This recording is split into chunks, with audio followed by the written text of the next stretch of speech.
Hey everyone, welcome to my garden. Today I'm in my greenhouse and I need to take care of a little project today. And that is, I'm going to be sharing with you all how I have started some seedlings in the GrowEase self-watering trays. I found those on the Gardener Supply website. And actually, my inspiration for choosing this type of seed starting kit is all to do with Laura from Garden Answer. She is one of the most famous YouTube influencers on all things gardening, and I have learned so many things from her.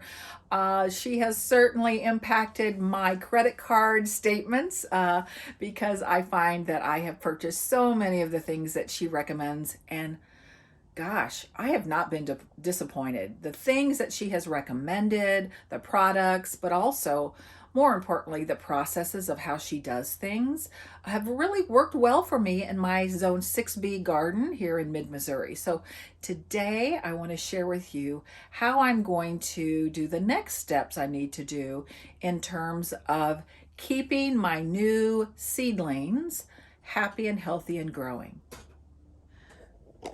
So here's what we're going to need for today's little project. As you can see, I have already started my Maverick geranium seeds, and I got these seeds online from Swallowtail Gardens, and they have done remarkably well. So you can see from my little seedling tray here that I had most germinate. However, I've got 3 cells, you can see right here, with no seedlings, but I can still see the seeds down in there. And I think my big mistake was I just buried those a little bit too deep. I have learned, and I'm continuing to learn, that geranium seeds, and many other seeds for that matter, don't like to be planted any deeper than about 1/8 of an inch. So probably that's what happened to those 3. But I'm still holding out hope that these 3 cells will produce some germination and eventually produce some beautiful zonal geraniums. So here's what we need for this little project. I need the wicking mat that's going to draw up the water I'm going to put in this tray here. This, you're going to see me put the seedlings on top of this inside that tray. The wicking mat's going to go over the top, and it's going to draw water from up above and across this wicking mat to continue to keep my soil in these cells moist. And of course, I'm going to need some water. So stay tuned, and I will set the camera up so you can see the process. All right, so here we go. So it's time for me to get some water in this tray so that they are constantly fed water at a slow rate so that they can continue to grow healthy.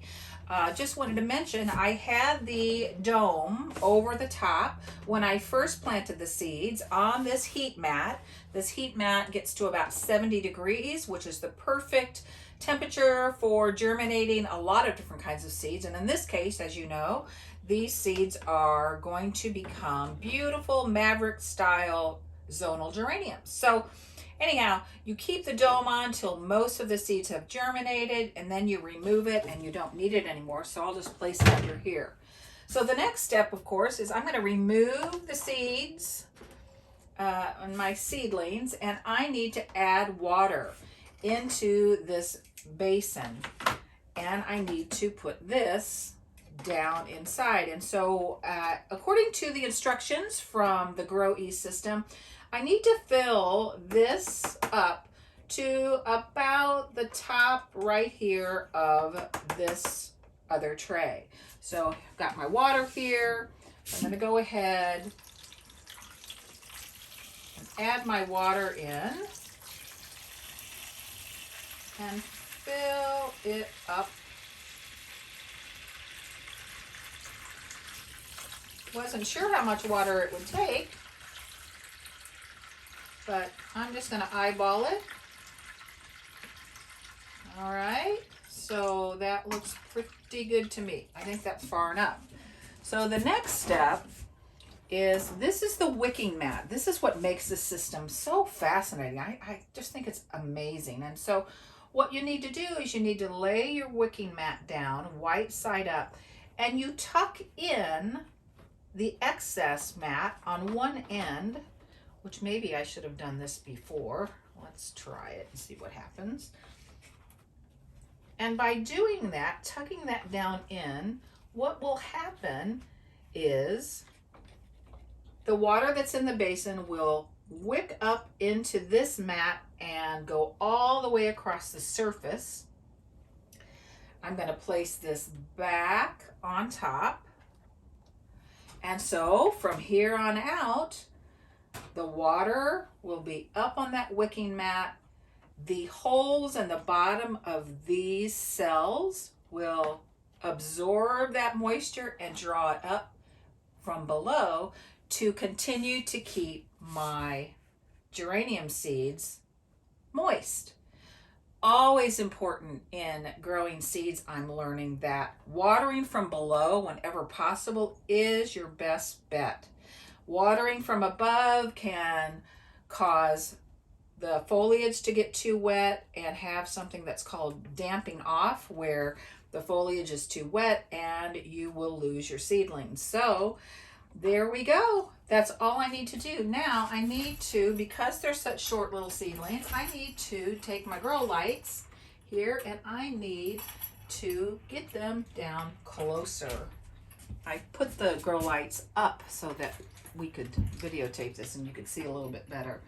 So you can see I've got my grow lights really close to these little seedlings. As these grow up, the grow light will be moved up above. But I would say, gosh, the grow light's probably 4 to 5 inches above the seedlings. So I will have to adjust it as these beautiful seedlings grow. So there you have it. I've watered them in and we'll see. I'll have to check on the water. I don't want this to get dry. I want to make sure that it's working properly. I've read online that some, depending upon the humidity level of your greenhouse, or if you're doing this in your home, you don't have to be doing it in a greenhouse, but depending upon the temperature and humidity of your space, sometimes this water can last in this little tray for up to 10 days, which is amazing for people like me and other people who like to take little mini trips or be away from your garden, from your seedlings. You can rest assured that for the most part, a few days they can go without needing to be watered from below. So when this does get low, I'll simply get my watering can out again and I will pour more water into this basin and it'll continue to wick it up across the mat and keep my seedlings hopefully healthy and growing. So thanks for joining me today in a little look at how I am using these GrowEase seed starting trays with the self-watering wicking system. I am hopeful that I'll have as much success as I've seen others online. If you have ways that you like to start your seeds and keep them moist and healthy and growing, I'd love for you to share that information with me and others in the comment section. So thank you so much for hanging out and happy gardening.